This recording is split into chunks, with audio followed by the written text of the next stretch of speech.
right, so aloha, Robert. It is so good to see you, and via a Zoom or a podcast. It's been, it's been a year and a half or so since I've seen you.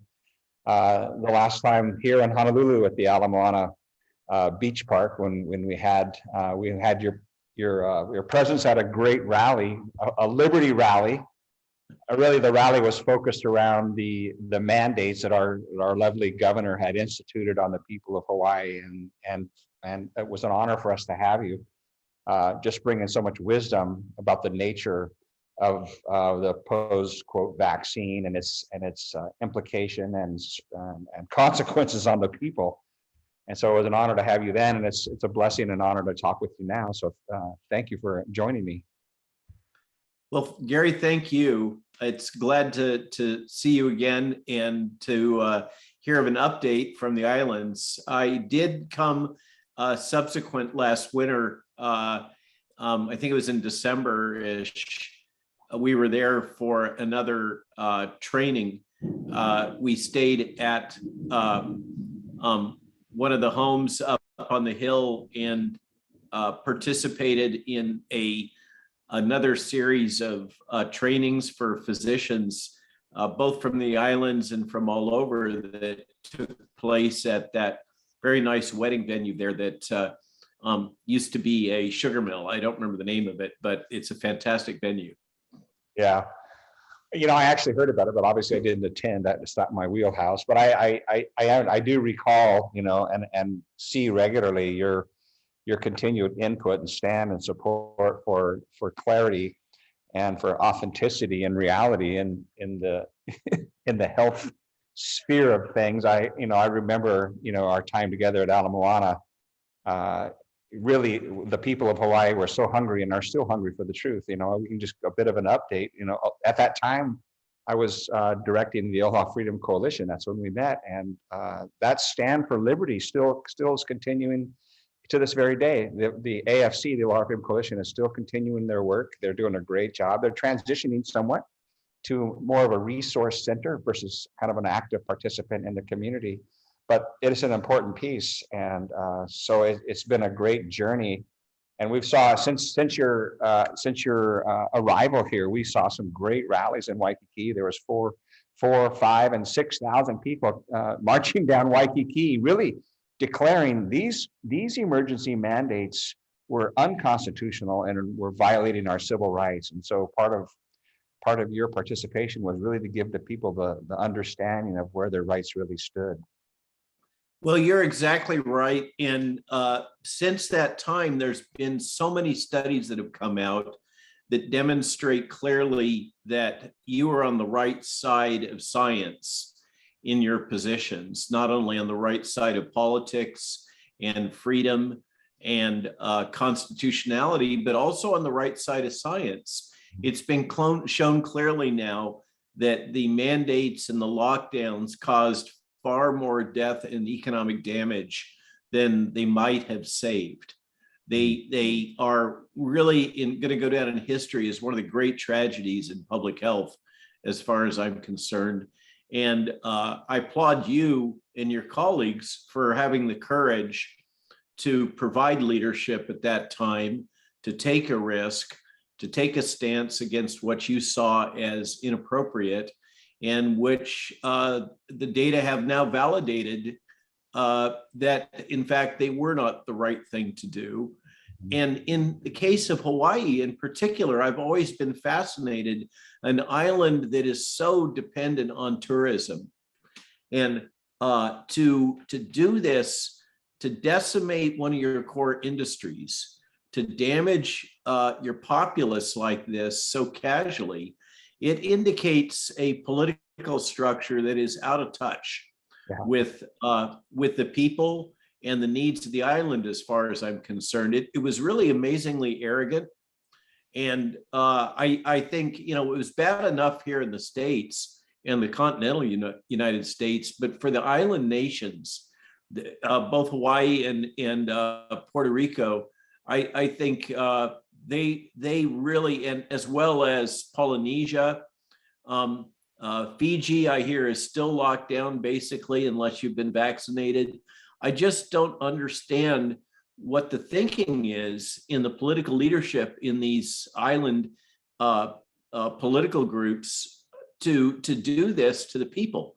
It just destroyed lives, families, homes, businesses, and the general economy of the island for no good reason at all. Yeah, you're absolutely right. And I think you hit the nail on the head. I mean, really, nobody could really understand why the governor took such extreme measures, shutting down the airport, restricting travel. And then our mayor and our businesses completely buying in the idea that we needed passports and vaccines and vaccine cards to go into a business to travel. And so the implication and the consequences were there was 13 to 15,000 businesses that closed and just left Hawaii permanently. And now we have an exodus of the people who can leave here now. There's a sense of hopelessness about a recovery plan for the people, and ultimately, this was kind of the underpinning or the some of the first elements of why I should run. People started saying, "You should run. Our government is out of control," and so people kept saying this and saying this, and finally, I said, "We need to run.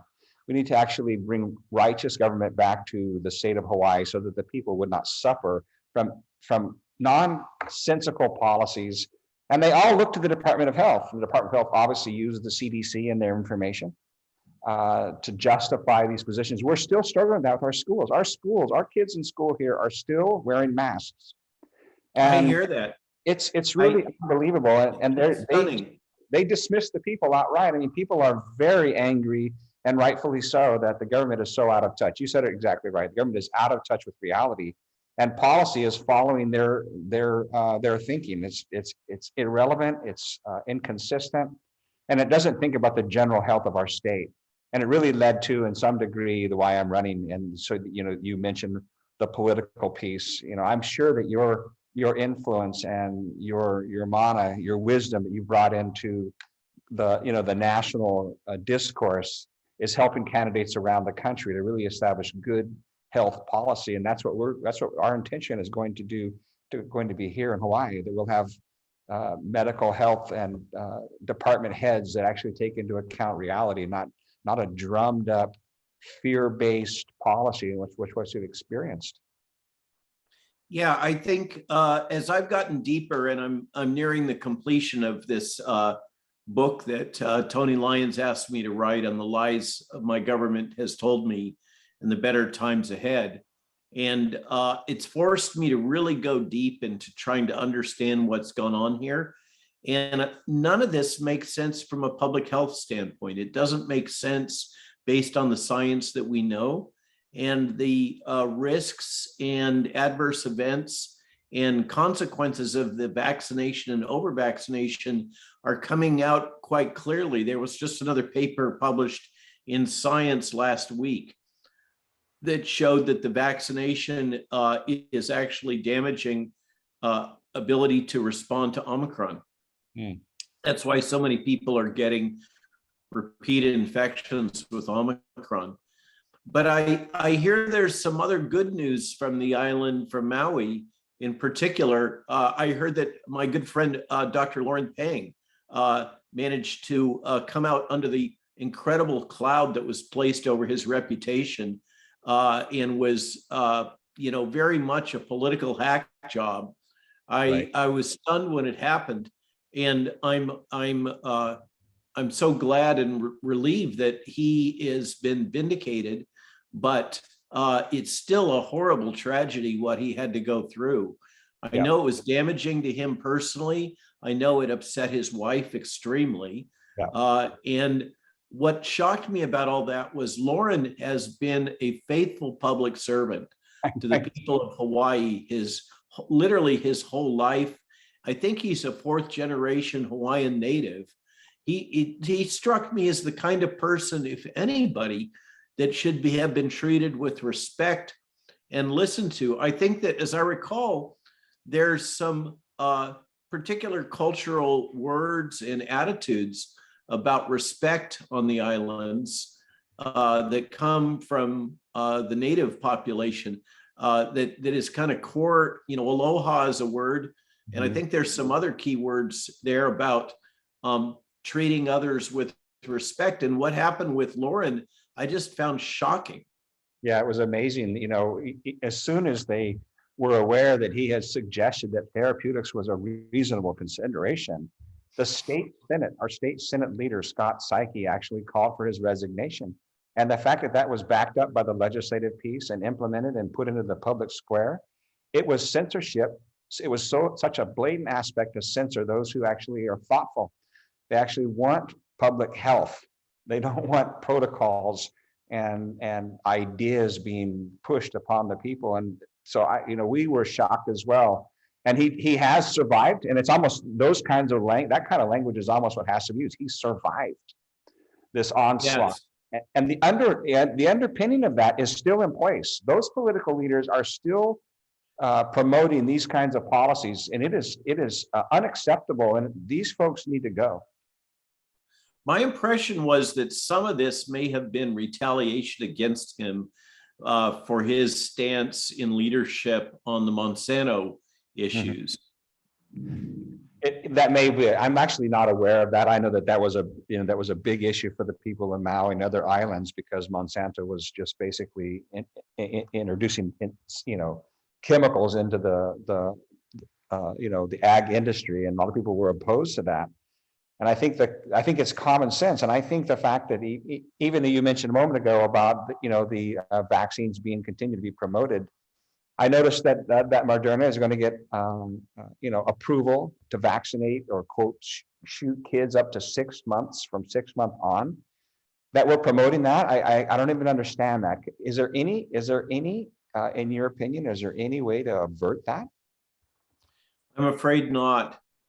It was a railroaded committee, and the data, there are no data that really support the decision. It is a black mark on the entire HHS, but in particular on the FDA and the CDC. They basically rubber stamped what Pfizer wanted to do. Yeah. And I think it's probably because the executive branch really wants to push this through, but time will tell. I really think it's a disgraceful moment in history in the American Health and Human Services branch, but nothing you and I can do about it at this time, except for just try to advise parents and provide them with the facts, and also do what we can to maintain their liberty to make decisions for their children.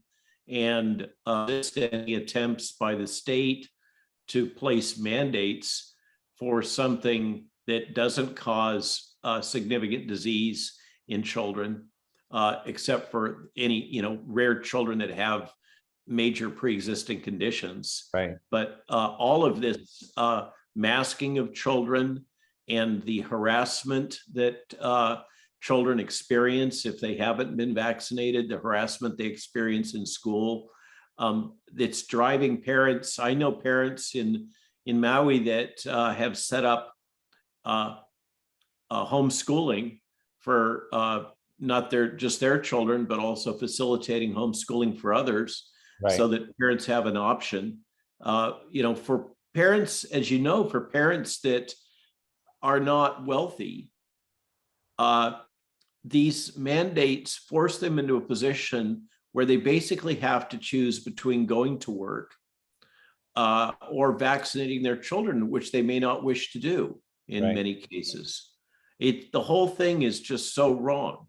Yeah. But I'm glad, Gary, that you and I'm honored to endorse your candidacy, truly honored, because in particular of your leadership. And I know, and your courage, and I know that as somebody who has been in the construction industry and has been all over the islands, I'm sure, building churches and homes and everything else that needs building, that you are somebody who, you can't run a business like that unless you're somebody who gets the job done, who gets down to work and gets things done. and doesn't sit around and have committee meetings all day long. I would think that somebody with your character and qualifications is exactly the kind of thing that the people of Hawaii could use as a break from this political machinations Yeah. that I've seen. And I saw it when I was there. I think it's the lieutenant governor who apparently spends part-time in emergency wards, as I understand it. Mhm. But my sense was he's similarly out of touch. And when I was there, he played games that he wanted to meet with me, and then he would change the time, and then it was a running around, and then finally, oh no, can't possibly meet with you. The mayor on Honolulu was very glad to meet with me, and I was very glad to meet with him. But the lieutenant governor just had excuse after excuse, and I was just there to try to help. And one of the things that I warned him about was that we were likely to have another variant wave come winter, and lo and behold, you have. Fortunately, the Omicron variant wasn't that bad, Right. but the data are coming out suggesting that these policies of universal vaccination with a vaccine that doesn't protect against infection, replication, and transmission. And you don't have to take my word for it. You can read it in Science Magazine. That is basically driving the evolution of these escape mutants that are evading the protection and placing us all at risk again. I just, somehow this has to stop. And the only way it's going to happen is if we elect people who have the courage to look at information straight in the face and call things the way they are and not the way that is politically expedient. Yeah, Dr. Malone, you're right. And I thank you for your kind words and thank you for your endorsement. That's an honor for me. Thank you very much. And I will say that people ask me all the time, what is the first thing you're going to do as governor? And I quickly tell them that the first thing that we'll do is we'll terminate all the mandates until we have thoughtful health policies for the state. These mandates, these executive orders, they will be terminated very first thing. Within the first couple of hours of my inauguration, that will be a completed process. And we will listen to people like you. I mean, the idea that Josh Green didn't want to talk to you, we found that to be the typical, he doesn't want to talk to anybody that doesn't share his opinion. And ultimately, I think the issue is we have to turn off the financial motivation that are behind, the promotion of the vaccines, all the testing, all those components are driving, industry, schools, medical facilities to continue to promote these policies, and they need to stop. They need to be actually terminated so that the people can breathe again, and we can actually have thoughtful leadership that accounts for and look for and embrace the truth. So I agree with you completely, and I'm very, very grateful for your endorsement. Well, it's my pleasure. Again, I honor your courage and your leadership, and I'm sure that you, when you become governor, will be focused on what's good for the people and good for the economy, as opposed to the various partisan issues that exist. That's my sense, is that Hawaii needs a governor that is committed to Hawaii and the people of Hawaii, and the industries of Hawaii, as well as the native population. That was another thing that was shocking to me, was the anguish that many of the the few remaining original peoples were having as they were experiencing the hospital system and the mandates and these other things. They just didn't understand it. And I think it was, what I was hearing from people was that it was very reminiscent of things that they'd experienced historically in terms of attitudes about healthcare and taking care of them. The whole thing just boggled my mind when I was there. And so I really hope that you succeed and can bring some sanity to the situation that otherwise just seems to have kind of gone off the rails. I'm still perplexed.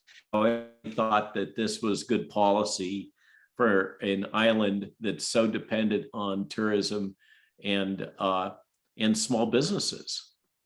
Yeah, I understand what you're saying, and really, we need an industry that's far more diverse than the tourism industry, because it actually this last couple of years really revealed just how dependent we were on the U.S. mainland and shipping and all these things. We actually have no local industry. We have no ag. We have no produce, no poultry, no beef. All of those components are necessary for particularly an island community, because if something happens, we're really at risk Amen.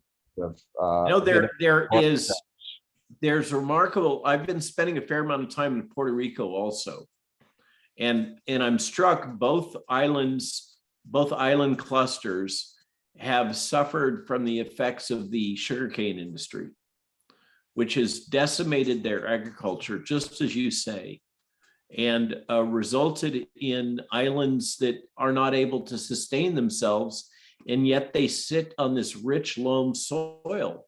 They should be able to produce. That's right. I'm completely perplexed by this. It makes no sense at all. This is just bad policy. So in Hawaii, you have bad policy in every department, not just the health department, but in land use, DLNR, in the education system.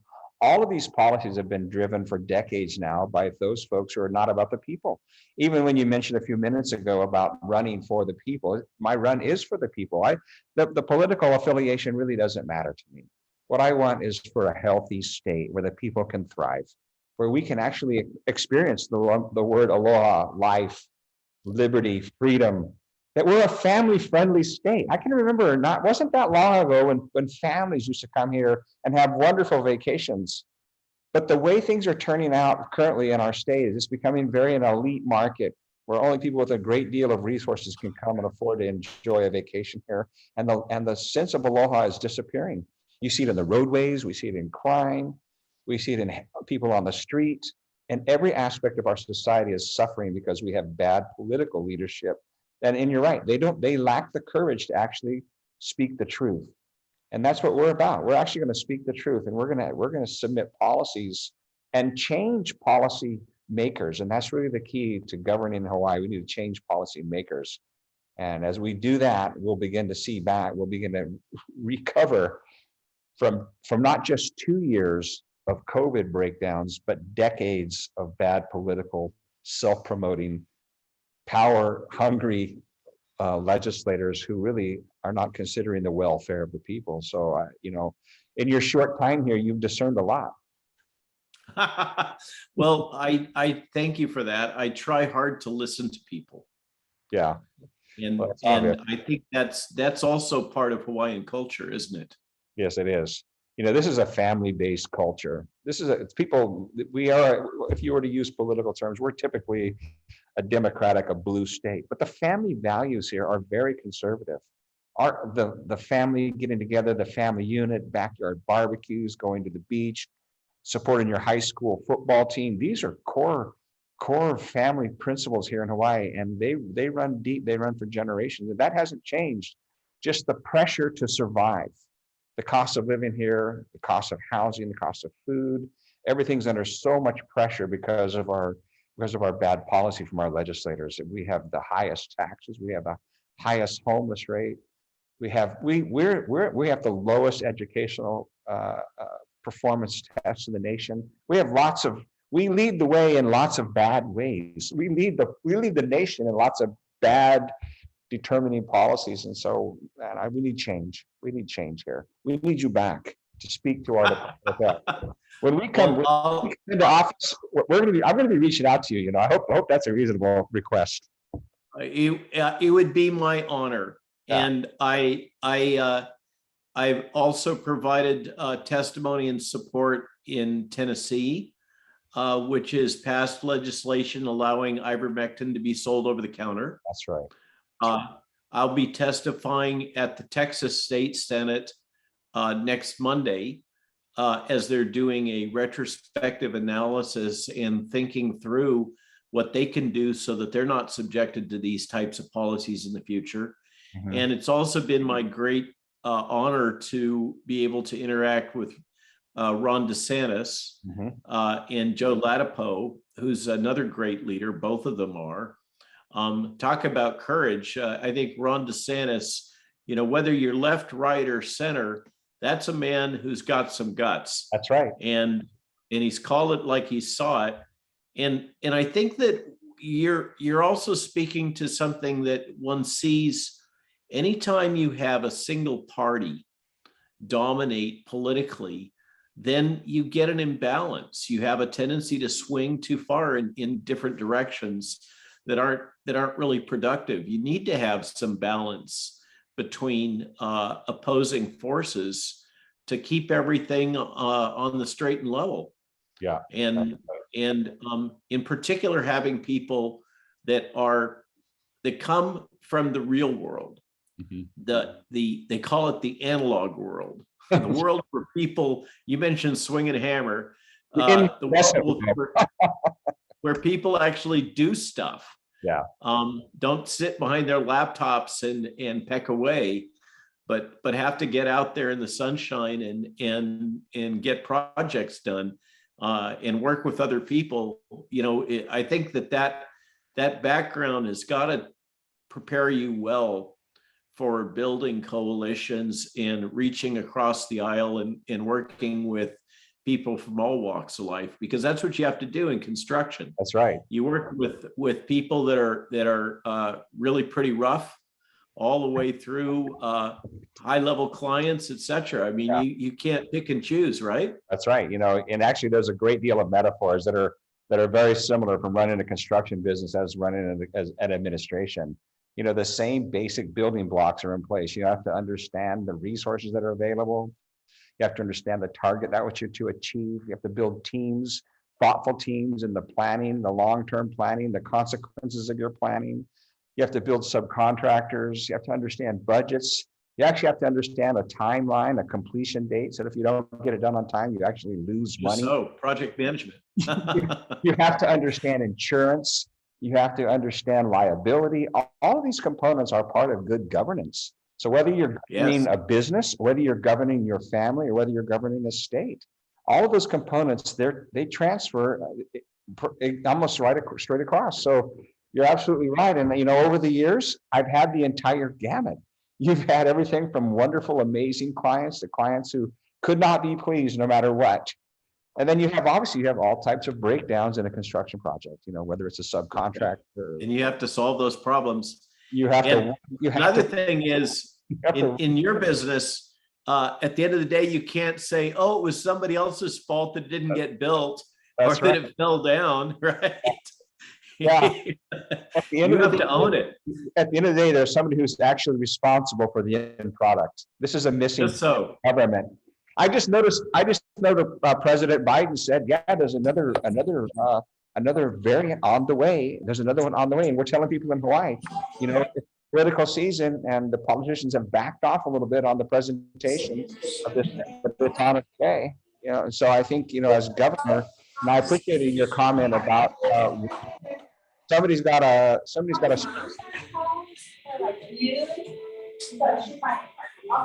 somebody needs to hit mute. That's perfect, because it's just like this is exactly what it is. But I appreciate what you said about Ron DeSantis. We're reaching out to him, and in many ways, the strategy for implementation of good public policy, we're looking at the way he's doing it. He's actually just enrolling the people into what they already know to be true. They're not relying on professionals and those strategists to make policy and then take it to the people. On the contrary, they go to the people and say, hey, should we change this? And they build consensus, and they take a concise plan back to the legislators. And so we're looking at that carefully and love that model, love him. We've actually reached out to him for a conversation like this and look forward to working with his administration in developing policy. He has really done a great job, I think, in identifying key issues, and then getting out ahead of them. It's been my pleasure to see him in action multiple times as he's been presented with thorny problems. Another thing about your experience in construction is that you know that a building has to have integrity. That's right. Minor detail. That's right. Yeah, you cannot cut on simple. You cannot cut on the planning stage. You cannot cut on the foundation piece. If you don't get the foundation right, the whole building will never be stable. This is the same thing with good government policy. If you don't have sound principles, the policy will never bear the fruit you hope for. So, you're right. I mean, in some senses, there is just more metaphors and more similarities than people can imagine.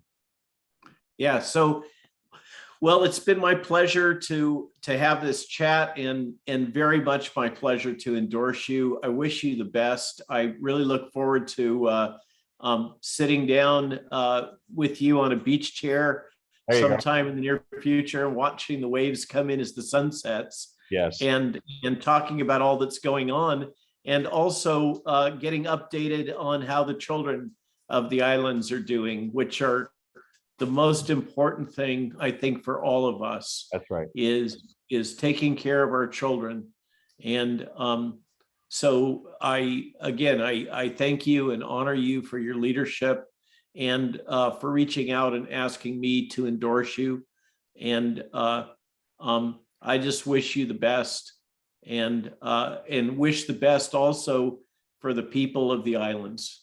Robert, thank you so much. And I just want to tell you that we're actually meeting with Lee Dundance on Maui on the 1st.